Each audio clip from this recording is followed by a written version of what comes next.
It's your girl Banks Da Bossy representing iSpitNYC, Lotta Money House Entertainment, and the newly owned Hip Hop Retreat Week, and you're tuned in to Encore Radio. Yeah. Skirt.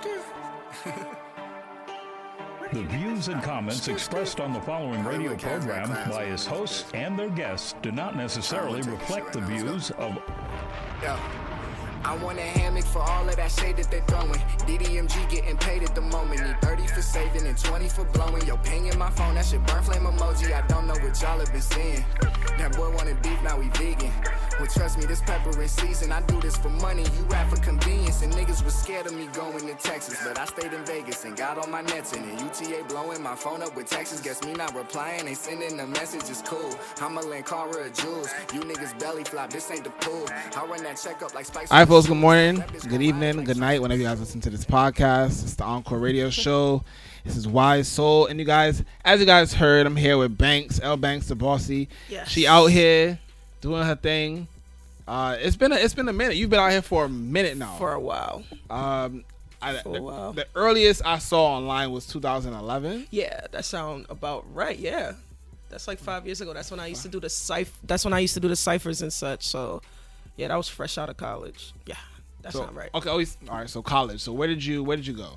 I went to the Art Institute. I actually graduated with a fashion degree, which I'm not using right now for whatever reason. Like most of us, we went to college, spent all that bread, and decided to do something completely different. Yeah, that's yeah. bad. You know, I don't understand. I don't know. Looking back now, so I've been out of college now for 6 years. Looking back now, I'm just like, damn, like, I could have saved so much money for this in a completely different Yeah, you could have saved so much money, and on top of that, with the interest, with the loans and such, you realize that there's a lot of money being wasted out here. Yeah, I'm not saying not to go to school, kids. I'm just saying, know what you want to do. Exactly. Take that time and experience life before you throw yourself into a lifetime commitment, which is really what college is nowadays. It is.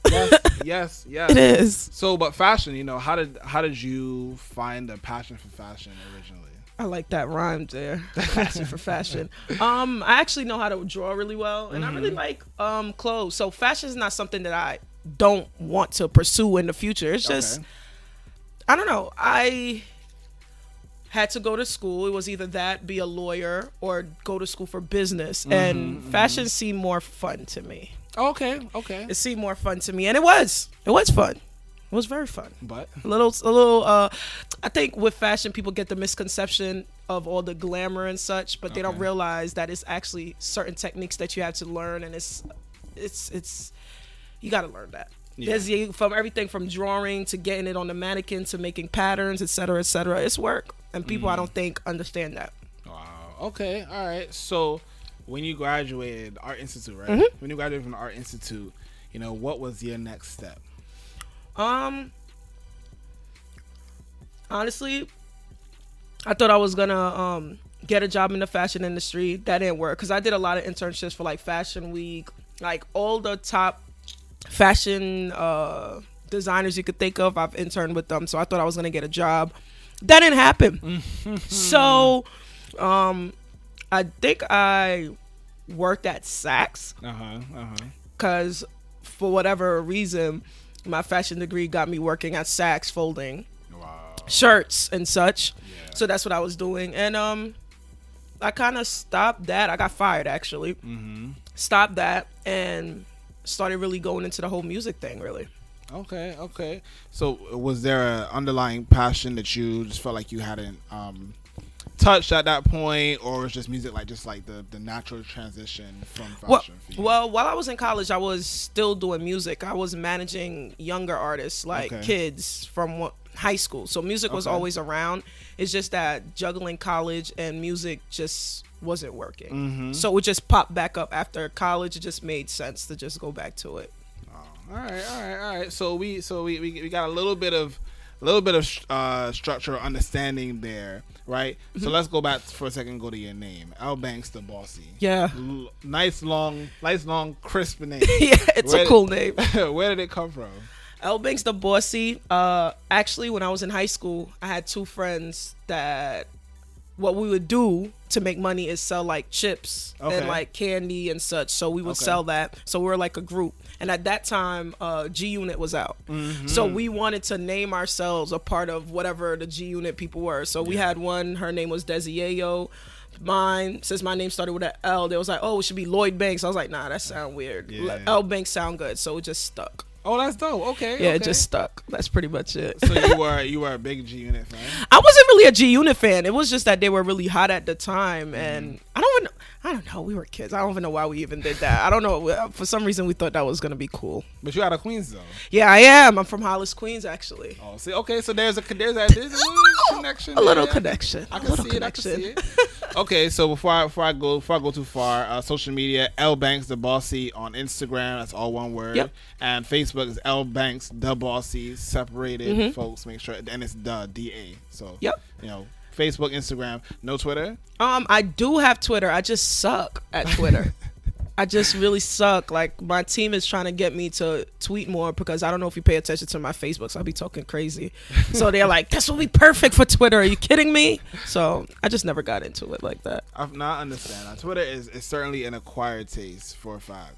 Definitely an acquired taste. Like, you have to care enough. Exactly. Yeah, and I don't. Exactly. The funny thing about Twitter is that, a lot of my base or core following is on Twitter. So, yes, I don't try not to throw it away too often, but it's like incredibly draining, and I'm still trying. I don't know. I've been on Twitter now for like 6 years now, and I'm still trying to find that balance of being online on Twitter and still trying to be like completely active in my real life stuff.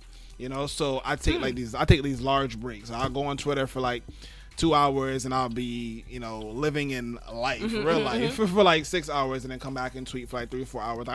I try to find a balance. I'm still working on it though. I tweeted something I think last week. I think it was an inspirational quote maybe, but I don't know. If there's like an app where I could connect everything together, that'd be amazing. I'll just type on that and I'm good. It goes out to everything you do. Yeah, please. Bet.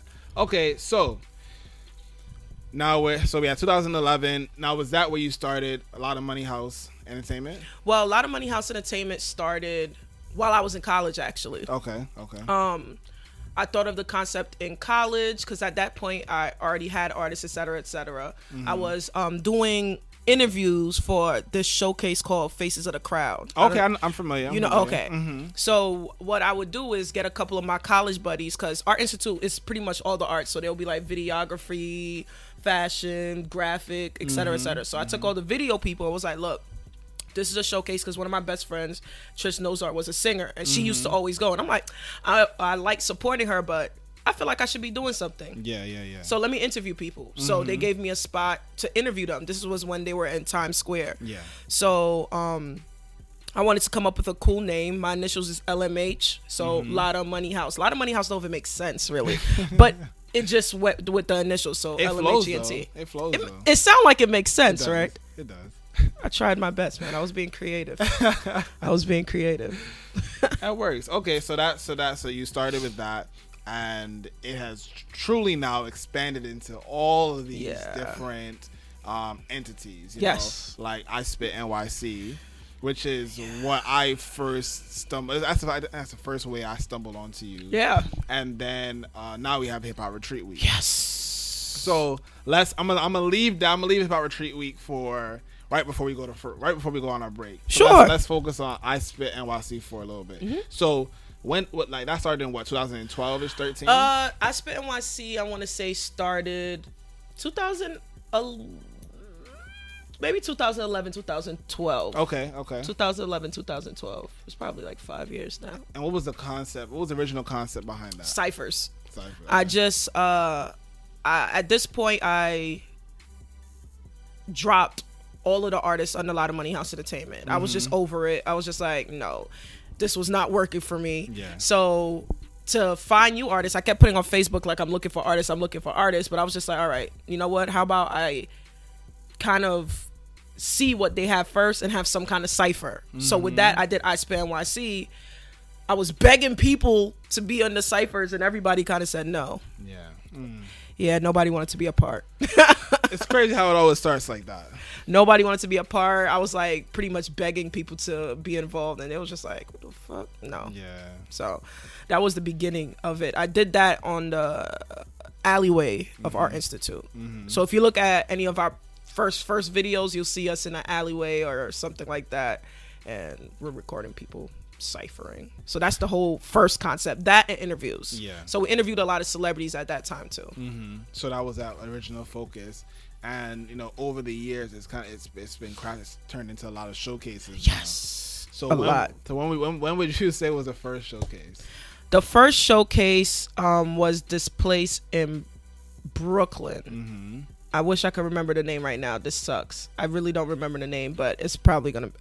I probably, It'll what? come to you eventually. Yeah, it was this place in Brooklyn, and F them anyway, because they stopped me from doing shows anyway. Oh yeah, definitely F them.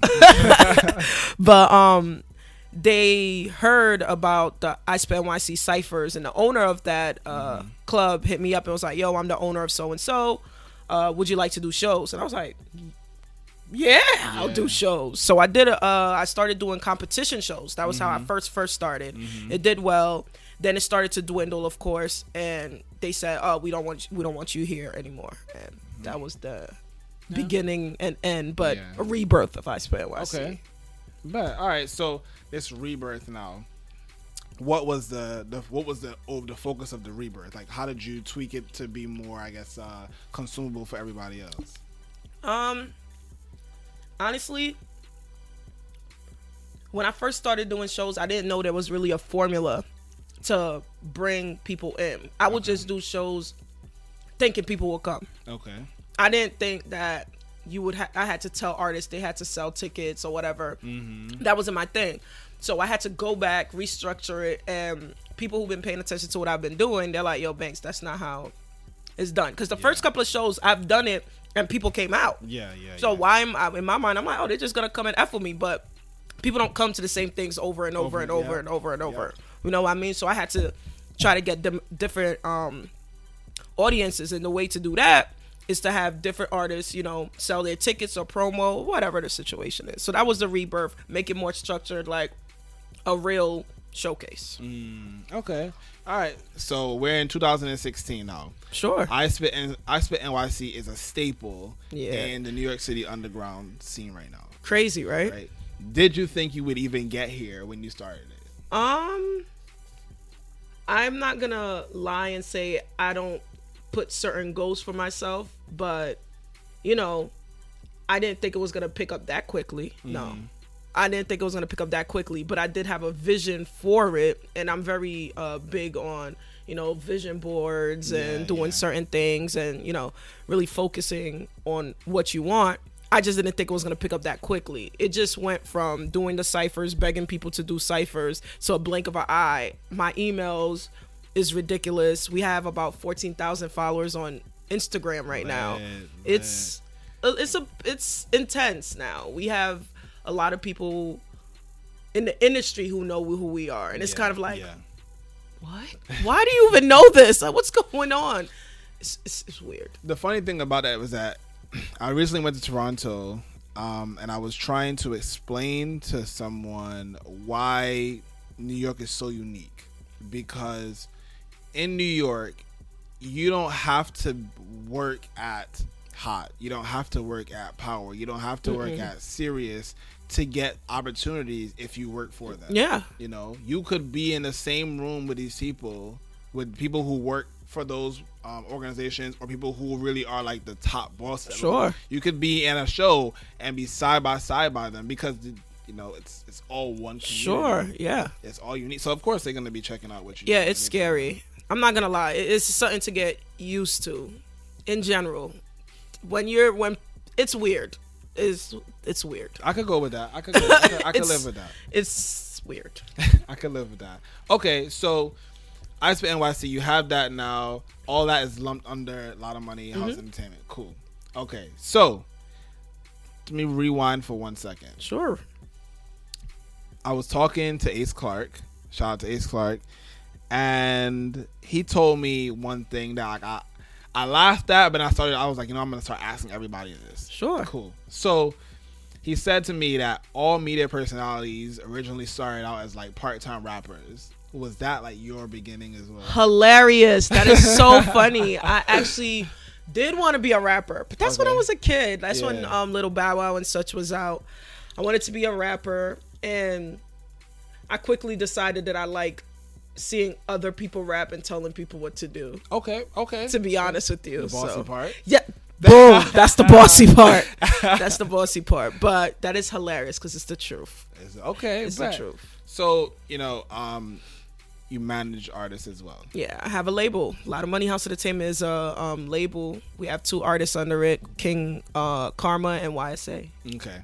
So, managing artists, what do you think is the hardest part of that job right now? It's like babysitting adults. To be honest, it's like with kids, you kind of could like tell them what to do and they more or less listen. With adults, they have their own opinions, they have their own lives, etc., etc. But there's certain protocols that you have to reach in order for certain things to happen. So that's pretty much it, really. I feel like I have to repeat myself over and over and over again. And probably money. Yeah. Because majority of the stuff I put the money into, I just would like them just to rap and do whatever they do. So that's probably 1 or 2 of the stuff that kind of sucks. Babysitting. But okay, so now what's the most gratifying aspect? Seeing them perform. We just had a show yesterday. One of my clients, Cat Sinatra, he's not under a lot of Money House Entertainment, but he did hire iSpitNYC to do his concert at Black Bear. It was successful, by the way. We had Chris Casanova, we had Quality, we had a lot of dope people on that. And they performed yesterday, and just seeing the crowd just bumping to it, it's just like, this is great. That's what's up. Chloe hosted that, right? She did. That's what's up. She did, actually. With that. Shout out to Cleverly Chloe. All right, so now we're starting to build this picture of who you are. It's like this. The circle is getting bigger. Makes sense. Circle is getting bigger now. All right, so let's talk about the scene in New York for a second. Now, every time, like, I ask people this question, and whether it's noticeable or not, a lot of people kind of sigh when I ask about the scene in New York. But what are your quick thoughts on the pulse of the culture here in New York City? The pulse of the culture in New York City, I would like to say, is very, I'm going to get you before you get me. It is. Like, outside looking in, it seems very colorful. Outside looking in, it seems very colorful, and people are just so mesmerized by certain things that are happening. Certain brands that are popping, like your Painting Poetries or your iSpitNYCs or whatever, which is great. And there are other brands out there that's doing amazing things. But in the underlining, even when it comes down to the artists or whatever, it's just a dog eat dog situation, and you have to really have some tough skin for that. So it's interesting. In comparison to places like Atlanta or places I've been there in Texas. I did a show there. Yeah, like in Dallas or in Houston or even out west in Cali, where you see artists more so aligning with each other and really showing support, even if it means having that person stand on your shoulders for a little while. Do you feel like we're gonna get to a place where New York understands that we need to do a little more of that? No, because this is something that I've been speaking to with a lot of people, actually. I hope they do. And that's the whole point of the iSpitNYC thing. I could have just said Lotta Money House Entertainment shows, right? Yeah. But iSpitNYC, I did that on purpose. There's a reason. Even when you see the logo, you see the city line on the logo and such. There's a reason why I did that, because no matter what, there's still a culture that needs to be pushed, which is the NYC culture that people are losing. Yeah. So the way that it's moving, I think that it's where the light is not being shined on New York so much that people are so thirsty to be the first one that it's kind of ruining it. It's like, let's just do what we're supposed to be doing. We don't need to go this route. So it's interesting, actually. I told someone, shout out to Chris Copastetik, matter of fact, I told Copastetik, I said, it would be interesting to see, maybe 18 months or so from now, how or where we are as a culture, where we are in New York City, because there's a lot of talent here. A lot of talent. There's a lot of talent. Like, I've been to other cities. I have shout out to the Indie Creative Network. I have access to a lot of different cities and their sounds. And some of it sounds like New York, some of it doesn't, and then vice versa. Some of our sounds like theirs. We're in a place where a lot of the sounds are blending necessarily, right. and that's a good thing in my yeah. eyes, But when it comes to those artists from those cities rising, you will hear about these artists on the rise, and you hear them on their stations in their cities or whatever, and you won't necessarily hear them here. Thankfully, we have this, I guess you want to call it, we have like our own media, our own underground media. Yeah, it's heavy. Yeah, where we push a lot of these artists. Oh yeah. But at the same time, it's not the same as elsewhere. Honestly, I think that we just need to be realistic. I think that's hip hop in general. Because I feel like calling yourself a rapper now is like introducing yourself. Okay. Everyone is kind of like a rapper now, and it's like, why? Yeah. You know what I mean? And under the iSpitNYC brand, we probably, I want to say, worked with about 1,000 or more artists. Wow. Definitely. As far as interviewing them, as far as ciphers, as far as shows or whatever the situation might be. That's not even the point. The point is that I see that it's a trend thing to be a rapper. And it's like, that's not really what you want to do. Then I see certain people who actually care about the craft and they're not getting that much love. It's the most weirdest thing in the world. It's like, if you're popular enough and you have like a super dope trap beat, you're able to bring out a crowd. Boom, you're a rapper now. And it's like, no. Yeah. No, hell no. What is this? It's weird. Seriously. You gotta love New York. You gotta love New York. Of course. I find that right now. I do listen to a lot of indie artists. I do listen to a lot of New York artists. A lot of them are featured on the Encore Radio show. Good. Dot. Let's just go with that. Just dot. It's I have a lot of opinions on what should be done, but who am I, right? I just think that we need to definitely have some kind of alliance first and foremost. And I see a lot of artists saying, well, I'm not really trying to put New York on, though. I'm just trying to put myself on. And with that mentality, you already lost. Yeah. You already lost, because you're not even taking pride of your city anymore. You're just like, F that. I'm just trying to do me. And it's just like, oh, gosh. But I want to see it do better. Me too. We're all very aware there's a lot of disconnect in the new underground New York scene, or just the New York scene in general. So I would love to see it do better. All right. So I'm put you on a little bit on the spot here for a second. Sure. Can you give me 3 artists that you listen to on a regular basis that are from New York? Besides my own artists? Yes. Okay. Besides Wize and King Karma, let's see.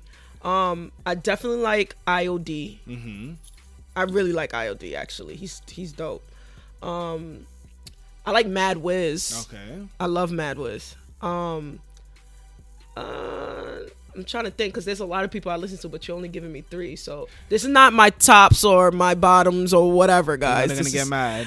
So don't get upset. This is just me thinking very quickly. I like I also like Controverse. Okay. Controverse is dope. He's definitely gonna change the scene. He's super cool. I like him. Wavy. All right. Now I always like to ask that, because New York is a big city. You can know only but so many artists. So I'm gonna go and look for those artists and find them, and try and get them on the show and make sure we push. I could connect you with all 3 of them. Definitely, just sit down and try and push them all as much as we possibly can. There's I haven't sat down and spoke to 1,000 artists. I probably did like 100 and change. That's a lot. It is a lot. You're right. Let's be serious. it is a lot. That's a lot. But that's what I want to show. Like, there's so much talent here that, like, that's a lot. You've seen 1,000 artists. Definitely. 1,000. Like, Definitely. And the thing is, I lost track. It's just me going back to videos or people hitting me up talking about, yo, Banks, I'm proud of you with the iSpitNYC thing. Don't you remember when I did your show? And I legit don't remember. And it's just like, damn, we've really been working with a lot of people. So that's crazy. It's insane, actually. That's what's up. All right, so you had a morning radio show. Yeah, and it did amazing. All right, so explain to me how you had a morning radio show. Basically, Kiara, she was supposed to be with us today, but she wasn't able to make it. Mm-hmm. But Kiara was actually the assistant of someone at Extreme. Okay. And they offered her a show. We were thinking about different concepts, and she was just like, yo, let's do something called Let's Struggle AM, and I want you to be host. And I was like, me? Yeah. I guess because I talk shit all the time. And it did well. People loved listening to it. People called in. I wasn't expecting it to do that well. Yeah. But it did great, so that's good. I mean, because I remember seeing it, and I was like, damn, like, how they doing a morning show? But then I thought, I was like, yo, that's so innovative, because there aren't too many indie morning shows right now. No, because everyone's listening to your typical morning. There's one morning show everyone listens to, which is the Breakfast Club, which I love. Yep. I love the Breakfast Club. I think they're freaking hilarious. Yeah. But I got stuff to say too. So that's what's up. Hey, so podcasts are blowing up right now. You're obviously on a podcast right now as well. Yeah. We gonna see a podcast soon from you? Definitely. That's something that we're working on, because it just makes sense. And on top of that, with the timing, my timing is becoming very, very, very condensed. Yeah. Like I don't know if I could be loyal to a radio station, and I don't want to be a douchebag and be like, oh, I can't make it today. They're like, oh, she's a bitch. Yeah. I don't need all of that. Yeah, so I could do like 10 interviews in one day, and we could let it out whatever the heck we want to let it out. Exactly. So you would definitely see a podcast, and actually we're bringing back some of our interview platforms as well. Perfect. Yeah. All right, so I got some of these questions out now. Now we can get into the more juicy stuff. Yeah, so, you like juicy. Let's talk about the road travels. Everyone has like a path to hip hop, and everyone has a path to entrepreneurship. So talk to me about some of the tougher times that you've had to deal with along this hip hop entrepreneurial path. Having people listen to me, that's one, because nobody wants to hear you at all. In the beginning, at least, that was an issue. Being a female, I feel like, is always going to play a part, because hip hop is a man world, really. I don't really sit down and have meetings with women. I don't really sit down and have interviews with women, which is very interesting. I don't really see them that much. Being a woman, I think is the one, because a lot of people, if you pay attention to the Instagram with the iSpitNYC brand, no one really knows who's behind it. They just know it's something lit. It's like, we're just gonna be involved. Yeah. But when they come to a show and they're asking questions, they're like, oh, can I speak to the owner of iSpitNYC? And I'm just like, hey. And they're like, what? I thought it was a guy. I guess. Or when they will call me, because I put my emails in the I put my number on the emails. I'm like, oh, hello. They're like, oh, this a girl? I'm like, why in your mind you didn't see any pictures or anything, but you automatically in your mind you think it's a guy that owns it. So it's a weird situation with that. All right, so I had these questions kind of like back in the back end of the interview, but I'm gonna kind of just kick them forward real quick. So first, let's go back to what you said about not seeing that many women in hip hop, right? I see that as a problem. I do too. Now, I'm not gonna say that I don't see women in hip hop. I do see a lot. Well, I won't say a lot. Yeah, I don't. I do see a number. It is not a big number, but it is definitely a number. I don't want to call it small, but there definitely is a number of women in hip hop. And maybe that's just me, because like I have a problem working with men. I don't really like to work with men that often. But at the same time, I am aware that there could be so much more women in hip hop, right? What do you think is the underlying issues to why women don't have more prevalent positions in the hip hop industry? Because women are supposed to be sex figures. It's simple, right? When you go to an office or you're looking to get signed, you're not looking to get signed by a female. You're looking to get signed by a dude, and whoever is being signed is either a guy or a female who they're gonna sex up, prop up, and sell sex. Sex sells, and it's a fact. So when you think of women, automatically you think sex. You don't think even sex with women is pitched to men and it's pitched to women. It is. It So definitely is. it's like, if you're thinking about sex, automatically you're thinking, I'm going to use a woman to do that. So that's really what it is. It's like you're supposed to be in front of the camera. I mean, even in the indie scene where, you know, we're the forefront. We're like, there's no, you know, at least definitely when you're starting out, there isn't a massive machine behind you trying to craft this image for people to sell. It's Sure. just you're selling yourself. So why is it that even in this industry that we don't see more women? Because I think the indie industry is a reflection of the majors. If you don't see it, you don't believe it. You know what I mean? Okay.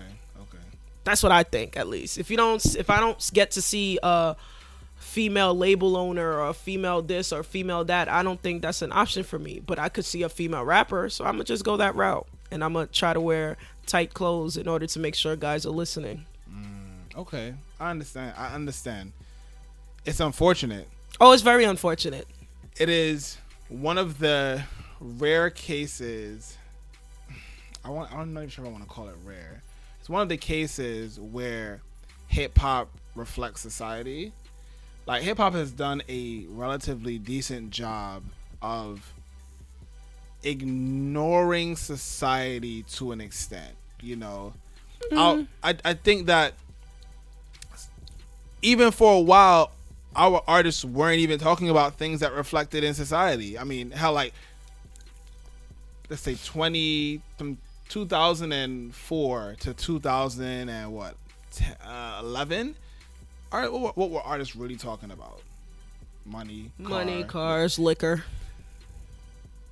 No, I mean, you still see that now. Yeah. I mean, adding pills, but you still see definitely see that now. And syrup. Yes, but there's other artists, and I don't want to just name Kendrick and Cole, but there are other artists like those that are more conscious that actually do have a platform to speak. Yeah. You know.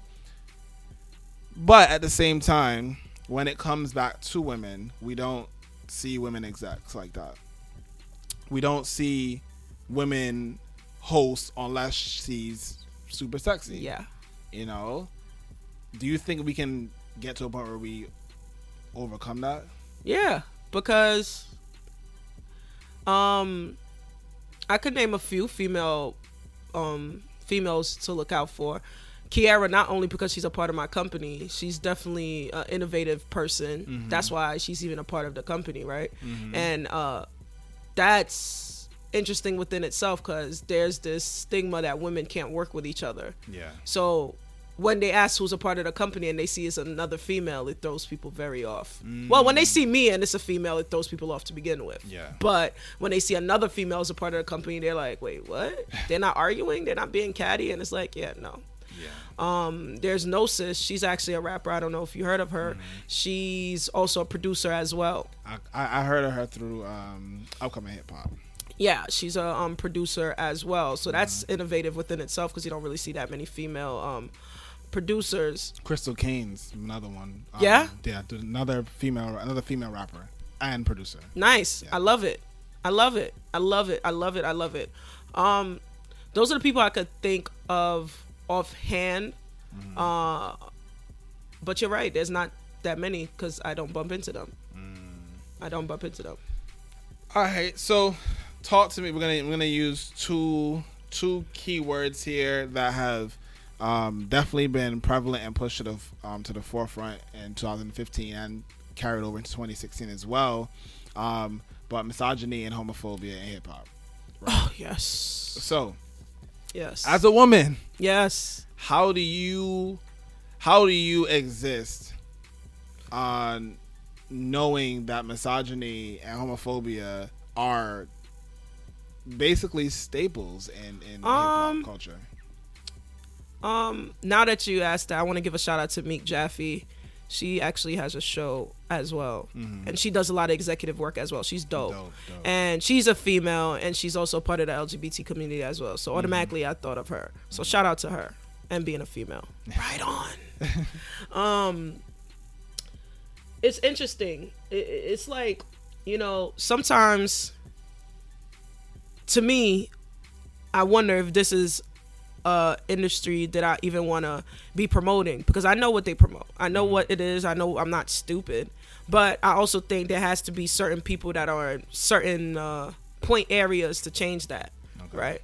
So when you go to an iSpitNYC or this or that, and you have any kind of thoughts about females or gays or homosexuals or lesbians, you kind of have to either not do the show or figure out how to not perform that song automatically, because I'm both.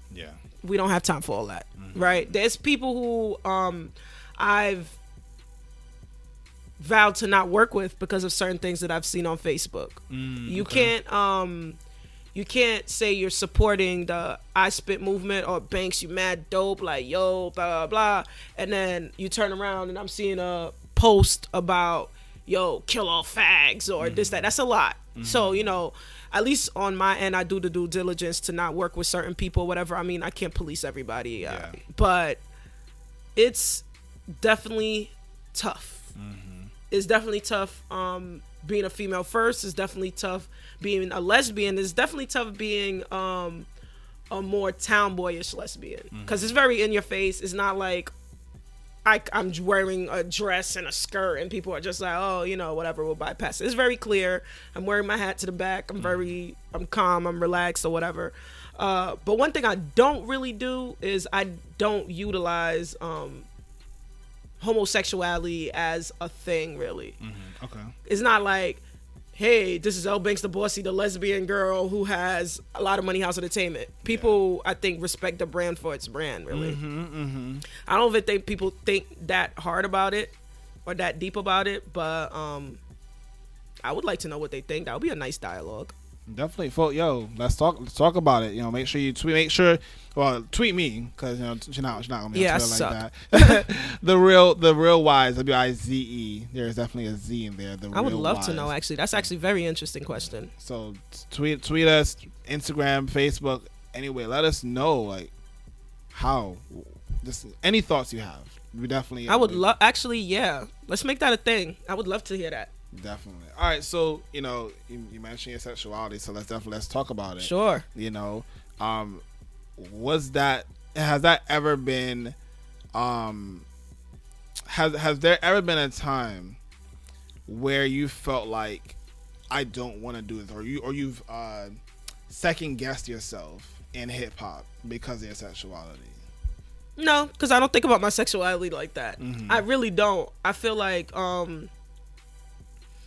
I'm just not that person naturally. Like, you won't see me with like pride flags and beads. I'm not that girl. I know I'm a lesbian, but okay. That's not like my day-to-day thing. It's not like I'm walking around and say, hey, by the way, guys, I'm a lesbian, just letting you guys know. All right, cool, peace, man. No, that's not my thing. I like girls. And they're also very annoying. And that's a very normal part of my life. And that's it. I don't think about it. It's like second nature to me. But I do think about hip hop. I do think about pushing the culture forward, and I think it's gonna be a interesting journey looking back 10 years from now and being, I guess, a female and being openly a lesbian and doing some dope things for hip hop. Could you guys really hate gays like that if you're supporting certain things? Let's rethink and reevaluate our mind frame, guys. Definitely, let's do that. I mean, when I look at hip hop, you know, it's unfortunate. It's very unfortunate, and it's very stupid, really, because no one really has a reason on why they don't like a certain thing. It's just certain things that are instilled in them. And then when they meet me in person is not even a thing. When I tell you it's not a thing, it's amazing how much of not a thing it is. It's just not a thing. No one thinks about it. Nothing. Yeah. Girls act a little weird sometimes. They end up liking me some way, somehow, and it's weird, ladies. That's awkward. All right? You guys are weirdos. I'm for Keke Palmer all day, every day. Understand and respect our relationship, okay? All right, ladies? Don't be disrespectful. But yeah, it's not a thing, or at least they don't bring it to my attention. They know they're not stupid. Yeah, they know that. Tell them. They know they're not dumb. Tell them. All right, so here's what we're gonna do. When we come back, we're gonna talk about Hip Hop Retreat Week. We're gonna talk about being on DTF Radio, being on John Jay, and your boy Ether. Ether, yes. Yeah. So it's Encore Radio Show. We'll be right back. Video Man.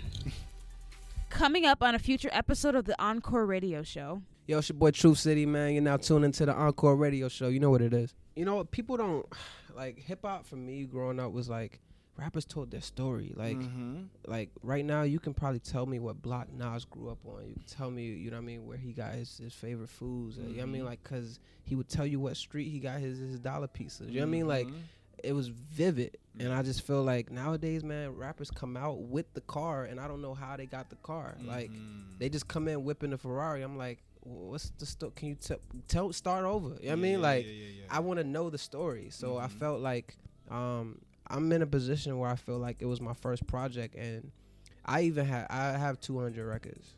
All right, folks, and we're back. It's the Encore Radio Show. Make sure you guys follow us on Twitter, Instagram, Facebook, at Encore Radio Show. Make sure you guys follow the Indie Creative Network, our podcast network. Shout out to all the shows that are on there, especially the show coming up right after mine, Elite Music Radio. Shout out to them. Shout out to DJ Eternity. Shout out to Dance. Everybody. If I missed you, I'm sorry. I love y'all all. I really do. I bless y'all. Anyway, so we still here with Banks, L Banks Da Bossy. Make sure you guys follow her on social media. L Banks Da Bossy, all one word. Instagram and Facebook, L Banks Da Bossy. L Banks Da Bossy. Yeah. Good. Perfect. Okay, so you're not just one person. You got a team behind you.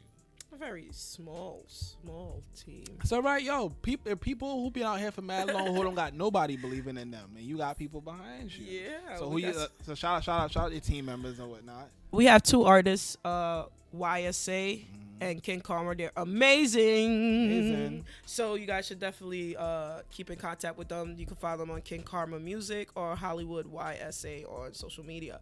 And then we have a creative director. She was newly added to the roster, Kiara Leon. She's dope. She was in the blogging scenes for a while. I think she still is, actually, but she's super dope. So get familiar with these people. That's it. That's the only people we have. That's all right, yo. Team up. All right, so let's talk about Hip Hop Retreat Week. Yes. Now, I saw Hip Hop Retreat Week on my Instagram. I want to say this was like January, February. Definitely. And I was like, holy shit. The setup sounds so dope. It sounds like a master plan. Honestly, I think that this is exactly what we need right now. So boom. So for people who don't know what it is, explain to them however you can what it is, and don't leave no details out. Okay. Hip Hop Retreat Week coming August 10th to the 14th, 2016 is actually the best way to put it is going to be a week of concentrated networking, events, shows, and education. We have over 40 panels. We have some dope people in the industry coming to speak to you guys. We have maybe 30 to 40 shows happening that week from different curators all throughout the city. And this is our attempt to bring some flavor back to New York. And give people a reason to come here, because there's a lot of these festivals that's down south, and to me it didn't make sense that people were paying tickets just to fly out down south to learn about hip-hop when hip-hop originated from here. Facts. So why not utilize the perfect backdrop that we have here in New York City and do something here, and people could actually go to these different blocks and these different neighborhoods and source out this history that we have here. Yo. So, like, every time I think about Hip Hop Retreat Week, like, my head hurts. I'm going to tell you why. Okay. It sounds like the world's most planning of all time. Yeah, it's intense. We're still in the planning stages now. We still have stages that we're waiting to lock in. We still have sponsors we're waiting to lock in. We still have panelists and speakers we're waiting to lock in, and it's 3 months away. We still have time, of course, but point is, I feel like we're gonna be planning till the wire, because now it's getting more traction, because people are paying attention to it now. On Instagram, we have about 8,000 followers, and it didn't even come out yet. So that's good, right? Definitely good. That's good. So that's a good thing. We have people outside of New York City looking to get involved. We have other curators outside of New York City looking to get involved. And I feel like the more people are speaking about it, the more people are going to be like, wait, what? Yeah. What's happening? I need to get tickets. I need a pass. What's happening? Like, I need to be involved. So, this is just the beginning of something that I think will definitely bring some energy back to the city. All right. So how can people get involved? Like, say you want to get into a panel. Like, what do you do? We have a website called hiphopretreatweek.com. You click submit, and then there's going to be a drop box that will say if you're a panelist or if you're a curator, if you whatever, and you just pick that. Or you could go and send us an email at info@hiphopretreatweek.com. That works. All right. So you got the panels. Sure. Yeah. You got the shows. Mm-hmm. What, and a lot of speaking engagements? Yes. Yeah. What type of shows are you trying to put together for the week? We could give you a couple of the shows that we have to that's been really buzzing. Okay. We have a $5,000 competition. It's a 3-day competition. Money. Yeah, $5,000 first place, second place $1,000, third place $500. It's a 3-day competition, so that's gonna be major. A lot of money being given away. Just to go back to the roots of how we started with showcases, giving out money. So we want to keep true to that, because a lot of people trust that we'll give them money in our shows. We have LGBT stage that I think is definitely needed. It's called Color Me Hip Hop. That's one things that people would hit me up in my inbox like, Banks, you're killing people out here, son. Like, wow, who does these things? And I feel like I had to do something in hip hop, because certain things I feel like wouldn't be tackled properly if I wasn't me. It's the craziest thing I feel. That's important to me, because I like when I hear from people, or I hear that people's the events, the things that they do, the things that they curate is a reflection of themselves. Sure. They're like, I can have as much empathy for the LGBT exactly group, more than I can have as much as I want. But I don't understand, for you to step forward and do that and put that at the forefront, like, that's amazing.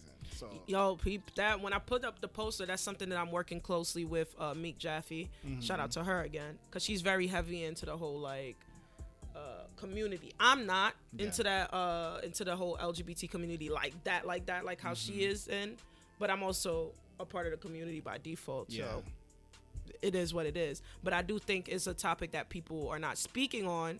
So I felt like, yeah, Color Me Hip Hop. Even the title Color Me Hip Hop automatically is like, and that's a fire title.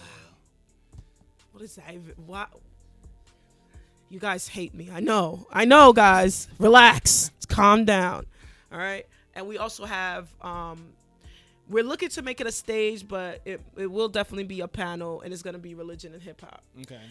I'm starting to see a trend of rappers who are speaking about their beliefs, but also in the retrospect, a lot of people see rap as some kind of devil talk. So how do you battle being a rapper and also having your beliefs and using that as a vessel to spread the word? So it should be interesting. We have a lot of dope. It's gonna be. That sounds super diverse. It's gonna be dope. So the 10th to the 14th. 10th to the 14th. My birthday is the 9th, so I'm definitely just rolling. Oh yeah, roll up. Rolling everything Absolutely. right in. Oh yeah, we'll get you some bottles and such. We got some liquor sponsor. I can't say the name yet until Saturday, but we have liquor. So we'll make sure we'll get you nice and right. Hey, we'll get you nice and right. There we go. Okay, so swinging to an event that's coming up beforehand, maybe waffles and whiskey. Yeah, waffles and whiskey. So waffles, for people who actually follow me for real, and are very familiar with the Banks Da Bossy brand. The other part of me that people haven't really explored yet is cooking, because I cook and I'm always putting food on the internet. You guys could follow my Instagram. I finally made one last week. It's called Bitches Love to Eat NYC. So it kind of goes with, I don't know if we could be how graphic we could be here. You can be as graphic as you want. Okay, so being a lesbian, bitches love to eat, and food, bitches love to eat. Yes, exactly. I get it. It all makes sense. So bitches love to eat NYC. So you take it however you wanna. That's wavy. I like that. You take it however. I'm good at titles, guys. I don't need to be a rapper, but I could definitely give you an amazing title for shit. If they pay people for stuff like that, I will make a lot of money. I'm with that. But so yeah. When is that? That actually will be during Hip Hop Retreat Week. We'll be debuting it August 14th. Yeah. The last day. Yeah. We're gonna have a lot of gourmet waffles, 2-hour open bar, whiskey and mimosas. It's gonna be amazing. We're gonna get people drunk. That's what's up. No, I'm here for that. It's gonna be brunch. We're gonna get drunk, guys. We're gonna enjoy ourselves. So seriously. The crazy part was that I was supposed to be going away to Barbados during that time period, but I'm not anymore. I'm not going to November because it's gonna be our 50th anniversary. Shout out to Barbados. But thank you for letting me know that, because clearly, if you guys don't know, I do still sell flags right there on Jamaica Avenue in Queens, right off the train. So I'm gonna get extra Barbados flags. Thank you. Yes. Thank you. Now that I know that, yes, the universe. Now I know what to pile up in my inventory. Here's the. I'm definitely gonna follow that. Yeah, definitely you can take a look. It's a lot of food. There should be more, but Yo, listen, hey, everybody gotta start somewhere, and bitches love to eat. Yo, that's Bitches Love to Eat NYC. And guess what? Let me tell you how crazy this is. So Bitches Love to Eat is actually, the abbreviation is BLTE. So bacon, lettuce, tomato, and eggs. How did you do that? I have probably too much time in my hands. I'm very followed. Yeah, it's cool stuff. So BLTE is there's so many ways you could go with it. It's up to you. Bad. Oh man. All right. So you were on Extreme, but now you're on DTF and John Jay. Yeah. So DTF, like we talked about it being sporadic. What do you do over at DTF? Radio show. It's called The Circuit. Shout out to Tubbs. I threw an event for one of my clients a month ago, and he was actually one of the co-hosts. So it was one of the clients' requests that he host alongside with me. Yeah. So I didn't know the guy was in the audience, so I had to keep the show going. So I just hosted it myself. Yeah. And then when it was like a pause, he came out. He was just like, "Yo, you are good. Like, this is good shit. Like, I have this radio show, and I want you to be a part of it." I'm like, "Wait, what?" And of course, I can't promise my time too much, but we did our first show with Money and Violence 2 weeks ago. That was good. Dope. And so you guys should see me there more frequently. Definitely, should be fun. And we have John Jay. Yo, I have to get on Money and Violence, yo. I have title. Shout out to Jay. Yo, Jay, every single episode for let's like out of all episodes that you've done in season 4 so far, I think I've mentioned title in all of them. I need that sponsorship, son. Can I at least get like another 3 months free? I've been paying y'all this. CJ, come on, man. Don't do that. Don't do that. But yeah, no, I have to get on Money and Violence. I haven't been on it yet.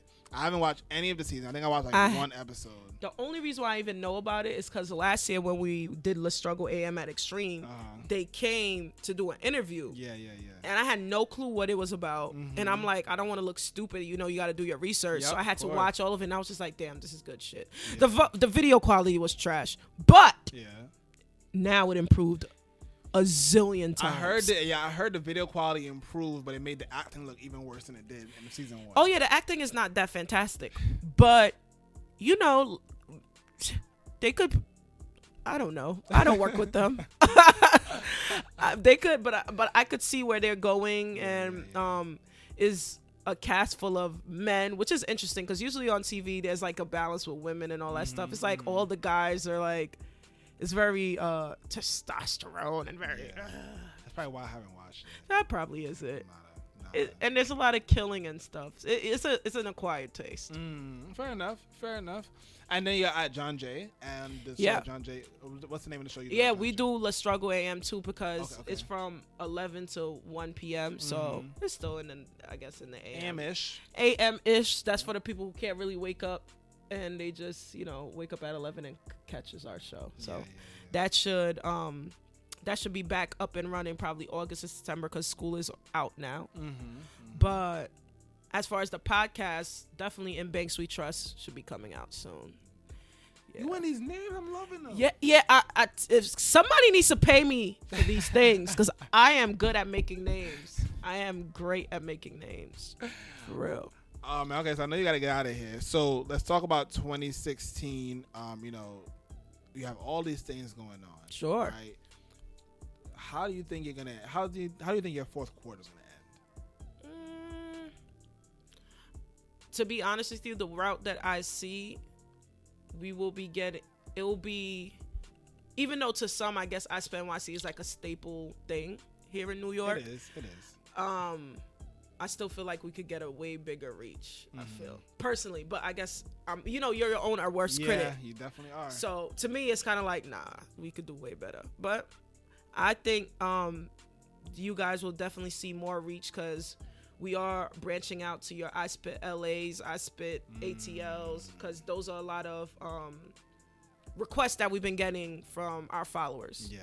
Not everybody could come to New York City, so a lot of people are just like, why are you not coming to Philly? Why are you not coming to here? But, there's a lot of things we got to set up before we do that. So you'll definitely will see more expansion with the iSpit brand. A blog will definitely be coming out. Our interview platforms, we're bringing back. Our Cypher platforms, we're bringing back. There's a lot of things we're bringing back to go back to the essence of iSpit.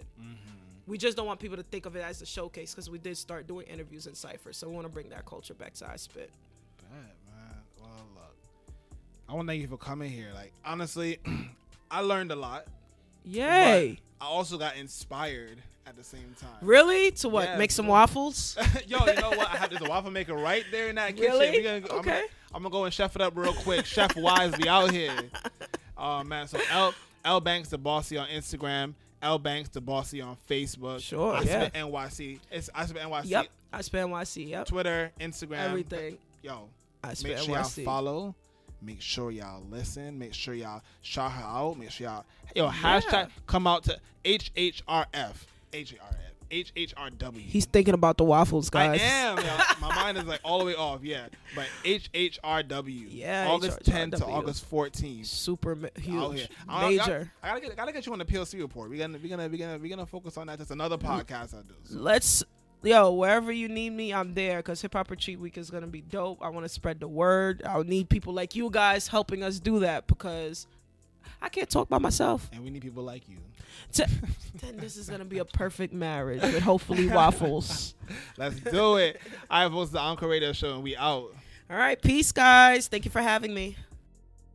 The Encore Radio Show podcast is an indie creative network production, executively produced by Copastetik.